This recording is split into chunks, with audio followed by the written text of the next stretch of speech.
बोलना चूंकि जरूरी है। अल्लाह के नबी अलैहिस्सलाम की हदीस है कि अगर कोई आदमी जुल्म करता है तो उसको बोलना जरूरी है कि तुम जुल्म कर रहे हो।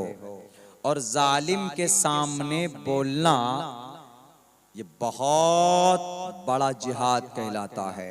कलिमतु हक़्क़िन इंद सुल्तानिन जाइरिन अफ़ज़लुल जिहाद, रवाहु तिर्मिज़ी। अल्लाह के नबी फरमाते हैं हक बात बोलना जालिम के सामने में सबसे बड़ा जिहाद कहलाता है। एक बात और, अभी आप लोगों ने सोशल मीडिया में क्या देखा है? अभी आप लोगों ने सोशल मीडिया में देखा है एक बहुत बड़ा मैटर दारुल देवबंद के ताल्लुक से, क्या ग़ज़वा हिंद के ताल्लुक से, और बाज़ाब्ता NCPCR। क्या है ये NCPCR? NCPCR बच्चों की रक्षा के लिए एक तंजीम है इंडिया लेवल पे। उसने एक एप्लीकेशन दिया है सहारनपुर के DM को, डिस्ट्रिक्ट मजिस्ट्रेट को, कि आप ये एप्लीकेशन लीजिए और दारुल देवबंद जाइए। क्यों जाएं जी? इसलिए जाइए कि वहां पर बच्चों को आतंकवाद बनाया जाता है, बच्चों को ग़ज़वा हिंद के लिए तैयार किया जाता है। ग़ज़वा हिंद समझते? ग़ज़वे का मतलब बैटल, लड़ाई, जंग। हिंद, हिंद से मुराद हिंदुस्तान। ग़ज़वा हिंद से मुराद हिंदुस्तान में होने वाली जंग। हदीस की दो किताब है, एक नसई है, एक मुस्नद अहमद है। इन दोनों किताबों में एक हदीस है अल्लाह के नबी अलैहिस्सलाम की। वो हदीस ये है कि जो भी आदमी ग़ज़वा हिंद के में शरीक होगा, जो भी आदमी ग़ज़वा हिंद में शरीक होगा, अगर वो शहीद हो जाए तो वो तमाम सर्वश्रेष्ठ शहीद माना जाएगा, उसका मकाम बुलंद होगा। जो जिंदा होगा वो गाजी होगा। तो इससे पता है क्या माना मुराद ले रहे हैं अभी के कुछ तलपच्चो, वो यती नरसिंहानन, जिन जो बेपेंदी का लोटा है, कभी इधर लुढ़कता कभी इधर लुढ़कता, कभी कुछ बोलता कभी कुछ बोलता। उन्होंने पता क्या कहा? उन्होंने कहा कि ये है, देखिए ग़ज़वा हिंद होने वाला है इस देश में, और ये ग़ज़वा हिंद की तैयारी दारुल देवबंद में क्या कराई जा रही है। इसीलिए दारुल देवबंद के ऊपर कार्रवाई होनी चाहिए, दारुल देवबंद में ताले लगने चाहिए और वहां की छानबीन होनी चाहिए। और इत्तेफाक से दारुल देवबंद ने सन 2009 में किसी ने पूछा था कि भाई ग़ज़वा हिंद क्या है, तो दारुल देवबंद ने उसको खोलकर बयान किया था। ग़ज़वा हिंद का मतलब यह है कि भाई जो आदमी, अल्लाह के नबी फरमाया है कि जो आदमी हिंदुस्तान की जंग में शरीक होगा, अगर वो शहीद हो जाए तो बहुत बड़ा शहीद कहलाएगा। किसी ने सवाल किया तो उन्होंने जवाब दिया, बस ये नहीं कहा दारुल में कि आओ जंग करो, आओ हिंदुस्तान के जंग में शरीक हो जाओ। दारुल ने नहीं कहा। इस पर अब कार्रवाई चल रही है कि अच्छा दारुल देवबंद में ग़ज़वा हिंद की तैयारी चल रही है, बच्चों को पढ़ाया जा रहा है मुजाहिद बनाने के लिए, ग़ज़वे में लड़ने के लिए। मेरे भाइयों, इसकी हकीकत क्या है मैं समझाता हूं आप लोगों के सामने में, जरा गौर से सुनिएगा, समझिएगा। ये बहुत जरूरी है, हिस्ट्रिकल बातें हैं जिनका जानना हमारे लिए बहुत जरूरी। चूंकि जानते हैं कुछ लोग कि इस देश के अंदर मुसलमानों का सबसे बड़ा मदरसा कौन सा है? दारुल देवबंद है। 5000 बच्चे पढ़ते हैं, 5000। और पिछले 150 साल में दारुल देवबंद से 2 लाख आलिम दीन निकले हैं पढ़कर, 2 लाख पिछले 150 साल में। दारुल देवबंद की बुनियाद कब डाली गई मैं बताता हूं। दारुल देवबंद की बुनियाद असल में जो डाली गई है वो अपनी शरीयत की हिफाजत के लिए, शरीयत की हिफाजत किससे? हिंदू से नहीं, क्रिश्चियनों से, ईसाइयों से, उसकी हिफाजत के लिए।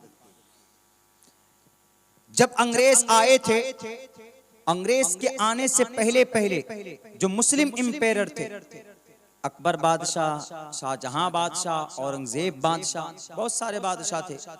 तो अकबर बादशाह की एक बीवी थी मरियम जमानी, क्रिश्चियन थी।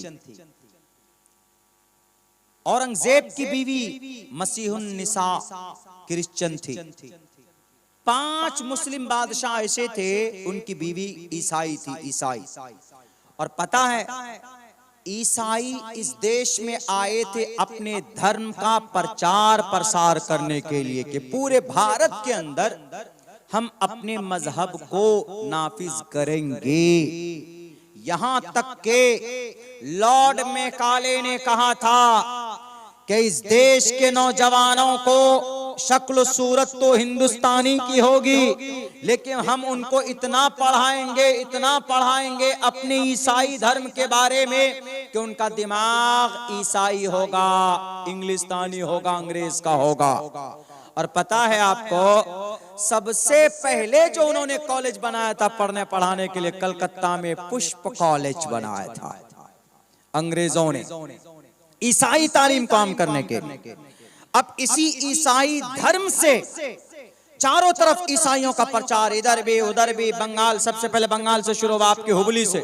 हुबली, ये हुबली आप समझते हैं, बंगाल ये तारीखी जगह है। बंगाल अंग्रेजों से लड़ने की शुरुआत भी बंगाल से ही है। नवाब सिराजुद्दौला, हमारे भारत के अंदर जो करेंसी, जो नोट है, ये भारत का जो हमारा संविधान है, उस संविधान में जो डिजाइन है, वो जो डिजाइन बनाया है, उसको भी शांति निकेतन फूलपुर का वो दो फनकारों ने उसको प्रिंट किया, उसको उसके अंदर उसका आर्ट है, उन्हीं की प्रिंटिंग की हुई है, ये पेंट किया हुआ है। और फिर यही हुबली के अंदर सबसे पहले अंग्रेजों ने अपने क्रिश्चियन धर्म को प्रचार करने के लिए शुरुआत यहीं से की है। बंगाल तारीखी शहर, तारीखी स्टेट है, तारीखी सूबा है, हर मैदान में बंगाल आगे रहता है, इनकलाब यहीं से शुरुआत होती है। बैरक जब देखा हमारे उलमा ने कि आहिस्ते आहिस्ते अंग्रेज तो क्रिश्चियन मजहब को नाफिज कर रहे हैं, तो उस वक्त के सबसे बड़े आलिम दीन शाह वलीउल्लाह मुहद्दिस देहलवी रहमतुल्लाहि अलैह ने देखा कि अगर हम खड़े नहीं हुए तो इस्लाम को मिटा देंगे ये लोग। तो उन्होंने शुरुआत की, उन्होंने किताब लिखना शुरू किया। किन के खिलाफ? क्रिश्चियन के खिलाफ, अंग्रेजों के खिलाफ।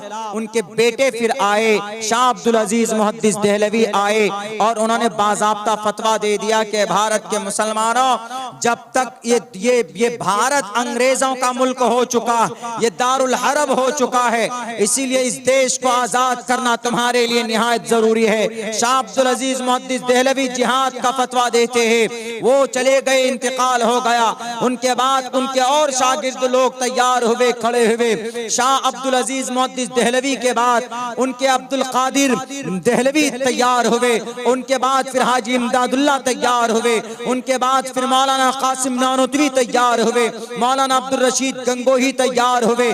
और इन लोगों ने मिलकर फिर 1866 में 15 मुहर्रमुल हराम को, 31 मई को 1866 में दारुल देवबंद के अंदर एक मदरसे की बुनियाद रखी गई।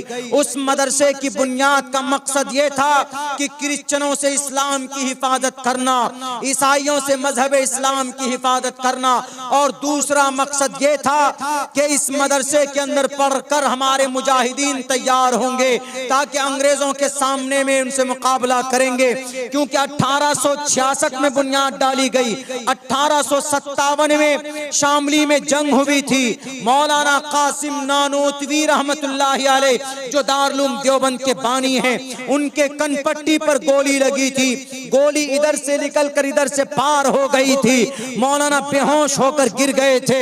1, 5, 6, 7, 10 मिनट के बाद या 1 आधे घंटे के बाद मौलाना को होश आता है तो मौलाना खड़े हो जाते। उसके बाद ऐसे देखते हैं कि मुझे तो गोली लगी थी, लेकिन देखते हैं तो गोली का निशान था सिर्फ, बाकी वो घाव भर चुका था कुदरती तौर पर। खून पूरा बदन के अंदर खून नजर आ रहा था। कासिम नानोतवी ने तलवार उठाई और अंग्रेज का गर्दन, उसका सर गर्दन से तन से जुदा कर देता है। कासिम नानोतवी वही है जो दारुल देवबंद के बानी हैं। कासिम नानोतवी उस जंग को हार जाते।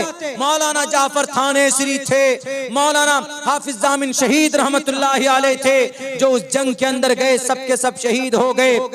थोड़े लोग बचे थे, उनको और ज्यादा बढ़ाना था, तो दारुल देवबंद की बुनियाद डाली गई। 2 मकसद, एक तो शरीयत की हिफाजत अंग्रेजों से, और दूसरा मकसद था उलमा को तैयार करना, मुजाहिदीन को तैयार करना, ताकि अंग्रेज से मुकाबला कर सके, जिहाद कर सके अंग्रेज से। ये मकसद था। आज ये जो लोग बोल रहे ना टलपच्चू कि दारुल को बुलडोजर से उड़ा दो, तोड़ दो, ये 1 नंबर के बहरूपिये हैं, शराबी हैं, कबाबी हैं, ये नालायक 1 नंबर के ये हरामखोर हैं। दारुल देवबंद से 60,000 उलमाए किराम पढ़कर निकले, तब जाकर इस देश को आजाद किया है। यूं ही आजाद नहीं हुआ ये देश। 2 लाख आलिम दीन पैदा हुए। आज तक कोई बता दे कि दारुल देवबंद से पढ़कर निकलने वाला कोई जिहादी बना है? कोई नहीं बता सकता। एक भी आलिम दीन देखा आपने कि कोई आलिम हो वो आतंकवाद बना हो, दहशतगर्द बना हो? बिल्कुल नहीं। आज ही की का रिपोर्ट है, एक अब्दुल करीम टुंडा 1993 में मुंबई में जो बम ब्लास्ट हुआ था, उस बम ब्लास्ट में उसको पकड़ा था कि तुम मास्टर माइंड हो। 31 साल के बाद आज कोर्ट क्या कहता है पता है? कोर्ट ये कहता है कि अब्दुल करीम टुंडा को बाइज्जत बरी की जाए, क्योंकि इन्होंने कोई बम वम नहीं फोड़ा। 30 साल बेचारे की खत्म कर दिया। बताइए, बूढ़ा हो गया, उसके 30 साल बर्बाद करने का जिम्मेदार कौन? बस सिर्फ टोपी और दाढ़ी देखिए अंदर करो, मस्जिद मदरसा देखा, आतंकवाद बोल दिए। दारुल देवबंद की बुनियाद डाली गई थी इस्लाम की हिफाजत और इस देश की हिफाजत, दोनों मकसद था, और दोनों को पूरा आज भी देश कर रहा है। एक तरफ से इस्लाम की हिफाजत, दूसरी तरफ इस देश की हिफाजत। दारुल देवबंद से ही पढ़कर निकले थे ना कौन? शेखुल हिंद रहमतुल्लाहि अलैह। ये शेखुल हिंद 2 साल तक माल्टा के जेल में डाल दिया था। शेखुल हिंद के शागिर्द हुसैन अहमद मदनी, उनको भी माल्टा के जेल में डाला गया। मौलाना फजल हक खैराबादी माल्टा के जेल, मौलाना जाफर थानेसरी माल्टा के अंदर। सब ये 3 नरसिंहानंद है तुम्हारा पूर्वज, कोई माल्टा में नहीं। यही दारुल देवबंद से पढ़ने वाले लोग माल्टा में आज भी उनकी कब्रें हैं, जाओ देखो। अगर दारुल न होता ये देश आजाद नहीं होता। दारुल में पढ़ने वाले हमारे उलमाए किराम थे, पढ़ाने वाले, जिन्होंने अपने खून को पानी की तरफ बहाकर इस देश को आजाद किया है। ये है दारुल देवबंद। ग़ज़वे हिंद की बात रही, बात ये कि ग़ज़वे हिंद की जो हदीस है तो वो कब होगा, उस पर अमल कब होगा? तो ग़ज़वे हिंद का मतलब हिंदुस्तान के अंदर जो जंग होने वाली है, ये जंग अब नहीं, ये जंग हो चुकी है। कब हुई है? अल्लाह के नबी की हदीस में जो बात बताई गई है उसमें अक्सर उलमाए किराम ने ये कहा है कि ये जंग हो चुकी है। कब हुई है? 800 ईस्वी में, 711 ईस्वी में ये जंग हो चुकी है। ग़ज़वे हिंद हो चुका है, हिंदुस्तान के अंदर जंग हो चुकी है। और वो जंग करने वाली मुक़द्दस जमात मोहम्मद बिन कासिम अस-सक़फ़ी रहमतुल्लाहि अलैह की थी। 17 साल की उम्र का जवान था मोहम्मद बिन कासिम। हिजाज से आया सिंध में। किससे लड़ाई? सिंध पहले हिंदुस्तान का हिस्सा था, हिंद। उस वक्त ये जंग हो चुकी है, अब से तकरीबन कई सौ साल पहले वो जंग भारत के अंदर में हो चुकी। मोहम्मद बिन कासिम था, राजा दाहिर था, इन दोनों के बीच में वो जंग हो चुकी है। अब तो होने की कोई बात ही नहीं। और उस जंग में टाइमिंग नहीं बताया गया कि बीजेपी के जमाने में जंग होगी कि कांग्रेस के जमाने में जंग होगी, नहीं बताया। सिर्फ इतना बताया है कि जो आदमी हिंदुस्तान के जंग में शरीक होगा वो शहीद हो जाएगा तो बड़ा मर्तबा होगा। तो वो जंग हो चुकी है बादशाहों के जमाने में। राजा दाहिर एक तरफ मोहम्मद बिन कासिम। ये ग़ज़वे हिंद कब हुआ मैं बताता हूं यति नरसिंहानंद जी। एनसीपीसीआर के जाहिल अनपढ़ अधिकारियों, ग़ज़वे हिंद होने वाला नहीं, ग़ज़वे हिंद हो चुका है। वो कब हुआ है? 711 ईस्वी की तारीख नोट करो। भारत का एक बहुत बड़ा राजा दाहिर के नाम से मशहूर हुआ। राजा दाहिर ने काफले को लूटा था और वो काफला मुसलमानों का था। जब राजा दाहिर से कहा गया, उस वक्त का वलीद बिन अब्दुल मलिक अमीर थे, खलीफा थे। हज्जाज बिन यूसुफ भी था उसी जमाने में। वो हज्जाज बिन यूसुफ जिन्होंने कुरान करीम के अंदर नुक्ते जेर जबर लगवाए। कुरान करीम के अंदर हज्जाज बिन यूसुफ का भतीजा या भांजा मोहम्मद बिन कासिम थे। जब वो काफले को राजा दाहिर ने लूटा तो हज्जाज बिन यूसुफ ने कहा कि राजा दाहिर, अगर तुम चाहते हो कि तुम्हारे और हमारे बीच में जंग ना हो तो तुम एक काम करो, हमारा काफला हमें वापस कर दो। राजा दाहिर ने कहा कि ऐसे थोड़े होता है, हम तुमसे डरने वाले नहीं हैं। अगर तुम्हारे तलवार में ताकत है तो तुम इस काफले में लूटे हुए माल को मुझसे छीन करके दिखाओ। तो हज्जाज बिन यूसुफ ने कहा, अच्छा लड़ाई करना चाहते हो? तो हज्जाज बिन यूसुफ ने अपने भांजे मोहम्मद बिन कासिम को कहा कि मोहम्मद बिन कासिम जाओ जरा राजा दाहिर से दो हाथ करके आओ, मुकाबला करके आओ। हज्जाज बिन यूसुफ ने ऑर्डर दिया, मोहम्मद बिन कासिम को आए, सिंध में पहुंचे। जो पंजाब का वो सिंध का एरिया चला का भी पाकिस्तान में, पहले तो हिंदुस्तान में ही था, तो उस एरिया में आया। इधर से राजा दाहिर गया, दोनों बीच में आपस में बहस मुबासा हुआ, बात हुई। राजा दाहिर ने कहा कि मोहम्मद बिन कासिम क्यों आए? कहा कि भाई मेरे काफले को लूटा है, मुझे मेरा काफला वापस कर दो, मैं तुमसे लड़ाई नहीं करूंगा। पहले बादशाहों के बीच में इसी तरह की जंगें होती रहती थी, कोई जीता कोई हारा। तो मोहम्मद बिन कासिम ने कहा कि भाई हम जंग नहीं करना चाहते, ए राजा दाहिर एक काम करो, तुमने जो मेरा काफला लूटा है उनमें से हमारे लिए कुछ सामान थे, कुछ प्रॉपर्टी थी, ये सोने चांदी हीरे जवाहिरात थे, हमको वापस कर दो, कुछ सामान रख लो। राजा दाहिर ने कहा मैंने लूटा है अपनी ताकत के बलबूते पर, और तुम्हारे अंदर ताकत है तो तुम हमसे वापस कर लो। बैरक है, जंग होती है, दोनों के बीच में लड़ाई होती है। बैटल ऑफ फील्ड में जब लड़ाई हुई तो उस लड़ाई में इत्तिफाक से मोहम्मद बिन कासिम अस-सख्फी जीत गए। जंग के मैदान में कोई जीतता कोई हारता कोई मसला नहीं, वो जीत गया। जीतने के बाद कुछ सालों तक मोहम्मद बिन कासिम वहां रहे। उसके बाद मोहम्मद बिन कासिम वापस चले गए, वापस वहां से चले गए। ग़ज़वे हिंद से मुराद वो जंग थी, वही जंग मोहम्मद बिन कासिम की।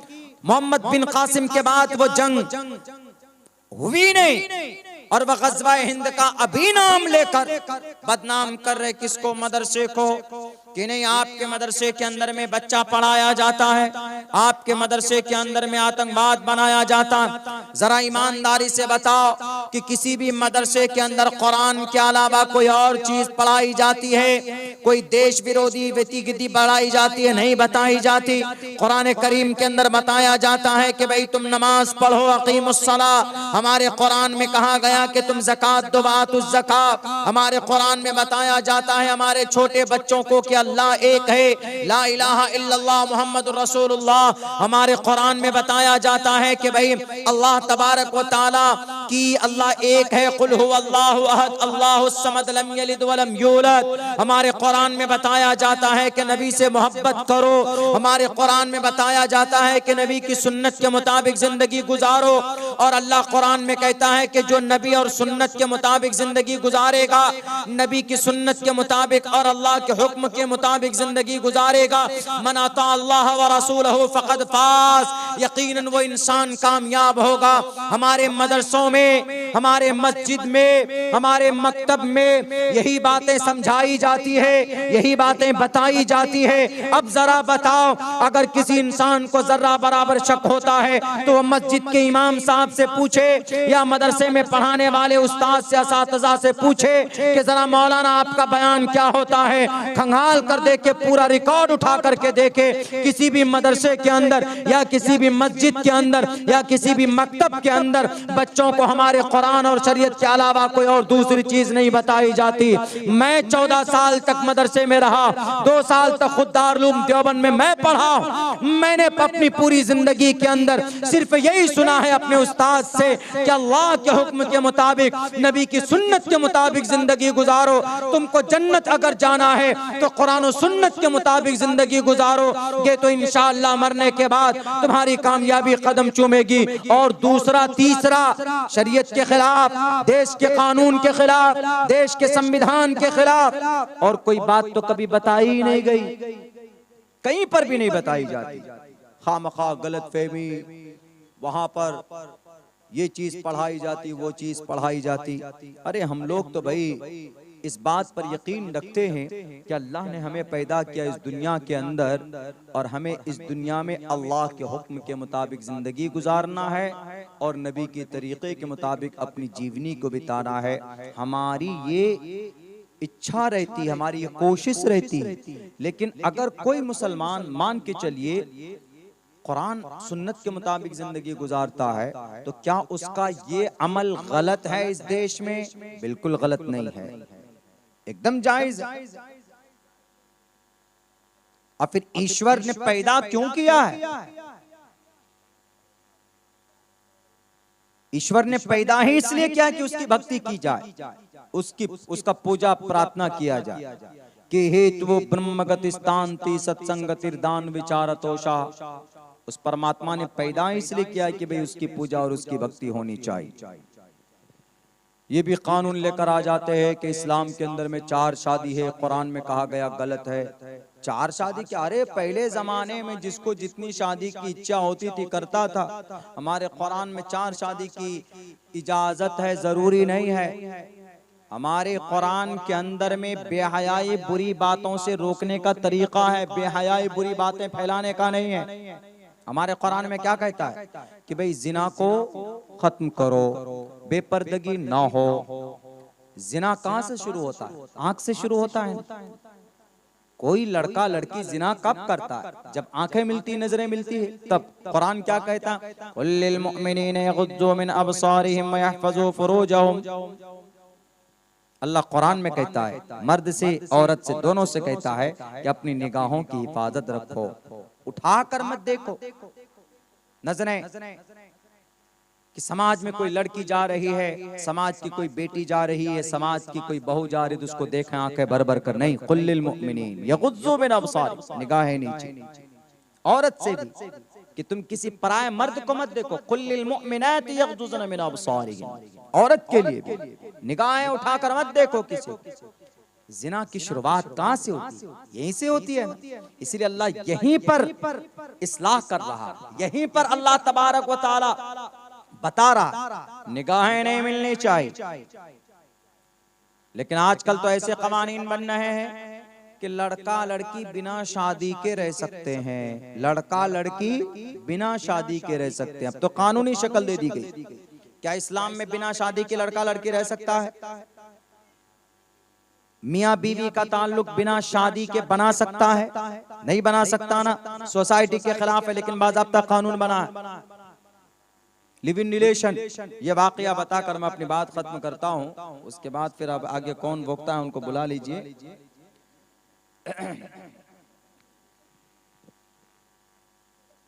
शादी के बगैर अगर कोई लड़का कोई लड़की अपनी जिंदगी गुजारता है तो नाजायज और हराम, शादी के बगैर। लेकिन इसको कानूनी शक्ल दी गई है। कहां पर? एक स्टेट है हमारे मुल्क हिंदुस्तान में, उत्तराखंड, अभी नाम लिया मैंने। वहां पर एक कानून ये भी बना कि अगर एक लड़का जवान है, एक लड़की जवान, दोनों लड़का लड़की जवान है, अब वो दोनों ये चाहते हैं कि भाई हम लोग बिना शादी के ही सब काम कर लें, बिना शादी के, तो सिर्फ उनको एक एप्लीकेशन, एक फॉर्म भरना है और उसके बाद वो लोग रह सकते हैं। कितने दिन तक रह सकते हैं? कोई लिमिट नहीं है। कभी भी रिश्ता वो खत्म कर सकते हैं। 1 महीने तक रह सकते हैं, 1 साल तक रह सकते हैं, 10 साल तक, 10 महीने तक रख सकते हैं। उसके बाद मामला खत्म कर सकते हैं। शादी नहीं है वो। नाम क्या दिया इस रिश्ते का पता है? Live in relation, live in relation नाम। अच्छा बताइए, अगर ऐसा होगा तो बुराई बढ़ेगी कि नहीं बढ़ेगी? बुराई भी बढ़ेगी और बच्चियों के साथ उनके जान को भी खतरा होगा। मिसाल के तौर पर एक लड़का है, उसने अपनी एक गर्लफ्रेंड बनाई, उसने अपनी एक सेटिंग की, दोनों रहने लगे कलकत्ता में। 5 महीने रहे, 6 महीने रहे। लड़की को कोई और अच्छा लड़का मिल गया जो 5 लाख रुपए महीना कमाता है या 2 लाख रुपए महीना कमाता है, तो वो लड़की क्या करेगी? लड़की इसके साथ नहीं रहेगी। वो देखेगी अरे ये तो करोड़पति लड़का आ गया है, ये मैं क्या खाकपति के साथ रह रही हूँ, चलो हटाओ, छोड़ो, छोड़कर चली जाए। फौरन उसके साथ में रिश्ता बनाए। पहले वाला जो लड़का है, दिलफेक आशिक, ये क्या करेगा? ये खामोश तो नहीं बैठेगा। ये क्या कहेगा? अच्छा तू मेरी नहीं तो किसी की नहीं होने दूंगा। ये डायलॉग देते आजकल के लड़के।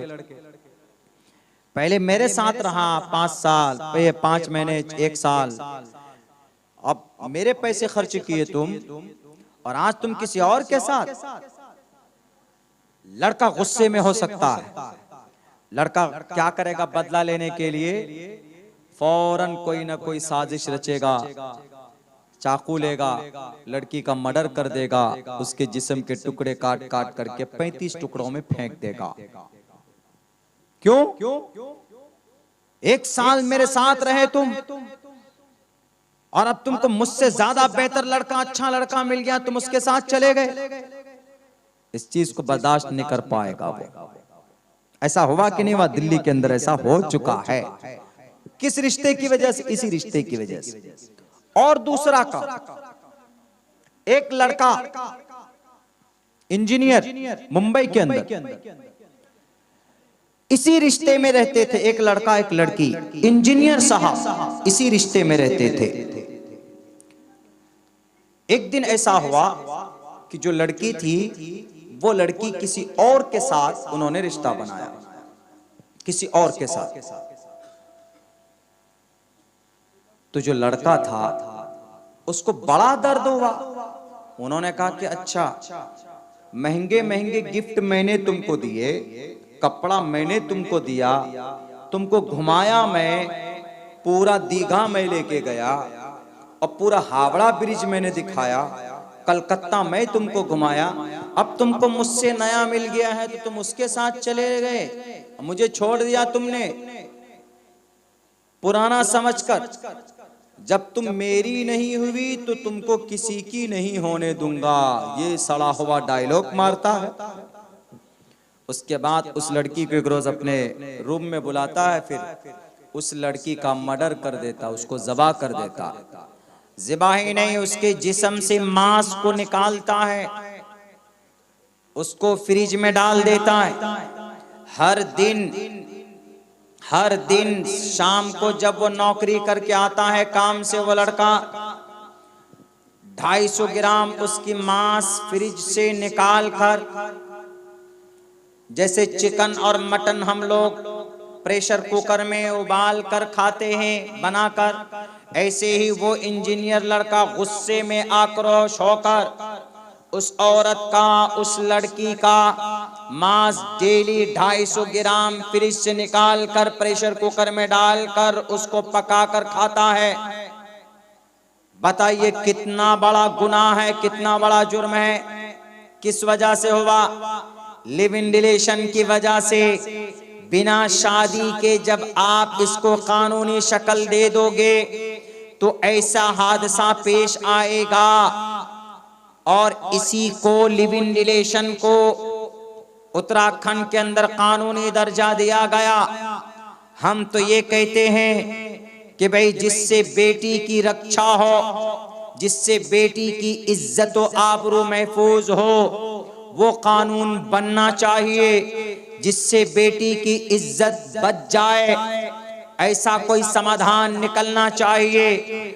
और वो समाधान हमारे कुरान में अल्लाह ने 1458 साल, 1458 साल पहले बयान किया है। आदमी मर्द औरत के बीच में सिर्फ बीवी और हस्बैंड का रिश्ता होता है। अगर समाज का कोई लड़का या लड़की किसी औरत के साथ, किसी लड़की लड़का लड़की रहना चाहते हैं तो उसके लिए तरीका यह है कि दोनों शादी करे आपस में और फिर दोनों अपनी जिंदगी गुजारे। बिना शादी के अगर आप रिश्ता बनवाओगे तो फिर लड़की का भी मर्डर होगा और लड़का भी पागल होगा। हमने देखा दिल्ली के अंदर एक लड़का है, रात को 3 बजे 4 बजे फोन पे बात कर रहा, रो रहा, ऐसे रो रहा, तुम खाना नहीं खाया, हमारा आंसू, हम क्या खाना खाएंगे। ऐसे दिल फेंक आशिक बना पड़ा है, पागलों की तरह। हमने सोचा कि भाई देखते हैं कि क्या माजरा है। जाके देखा, कोई आदमी बीवी से इतनी प्यार नहीं करता कि बीवी अगर रात को खाना ना खाए, वो परदेश में तो रोए बैठ करके तुमने खाना नहीं खाया। वो दिल फेंक आशिक होते जो किसी लड़की या किसी औरत के चक्कर में पड़ते, वो इस तरह की हरकत करते। इस्लाम में ये जायज नहीं है। बेटी की इज्जत की रक्षा करनी है तो बेटी को पर्दे में लाना होगा। कुल्लिल मुमिनीन यग़ुज़्ज़ू मिन अब्सारिहिम व यहफ़ज़ू फ़ुरूजहुम। समाज की बेटी बेटियों दोनों को ऑर्डर है कि अपनी निगाहें नीची रखो। वक़र्न फ़ी बुयूतिकुन्न वला तबर्रजन तबर्रुजल जाहिलिय्यतिल ऊला।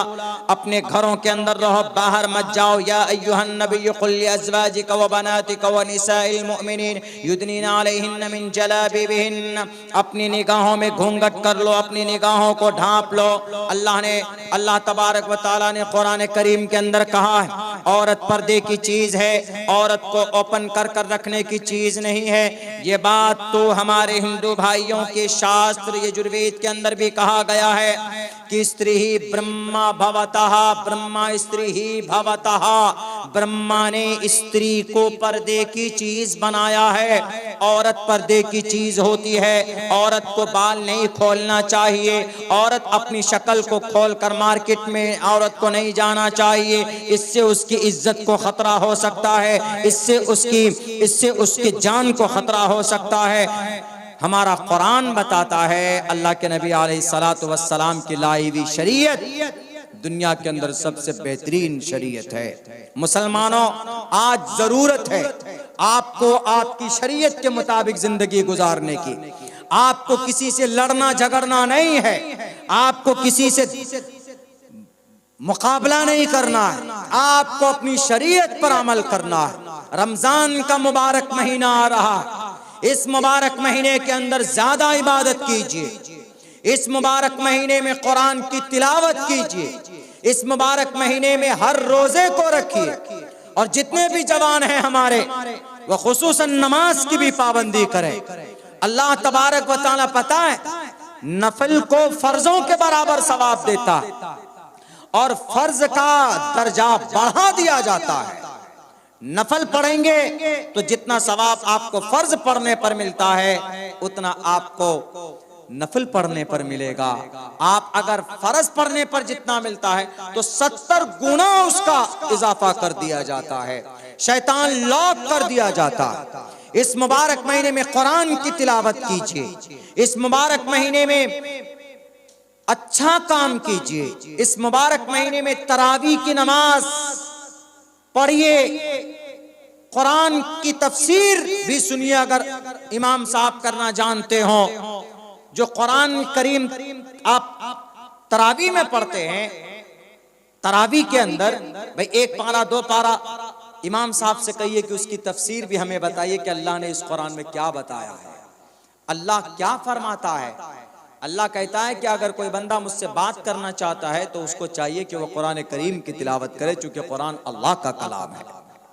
एक हर्फ आप अगर तिलावत करते हैं कुरान की, एक हर्फ, अल्लाह तबारक व तआला आपको 10 नेकियां अता फरमाता है। इसलिए मुबारक महीना है, इसके अंदर ज्यादा से ज्यादा हम सबको इबादत करने की जरूरत है, इसलिए कि अल्लाह ने इस खास महीने को रहमतों की बरसात के लिए, नेकियों की बरसात के लिए ही मुतय्यन किया है अल्लाह सुब्हानहू व तआला। इसीलिए इस मुबारक महीने की खास अहमियत दें हम लोग, और खुसूसन अपने मुस्लिम नौजवानों से कहना चाहूँगा कि भाई आप इस मुबारक महीने के अंदर में रोज़े की कसरत करें, रोज़े को मत छोड़िए। अगर कोई इंसान जानबूझकर रोज़ा छोड़ता है, एक भी रोज़ा छोड़ देता है जानबूझ करके, तो उसके बदले में अगर वो मरते दम तक पूरी जिंदगी रोज़ा रखेगा तो उसका हक और उसका सवाब उसको नहीं मिल सकता।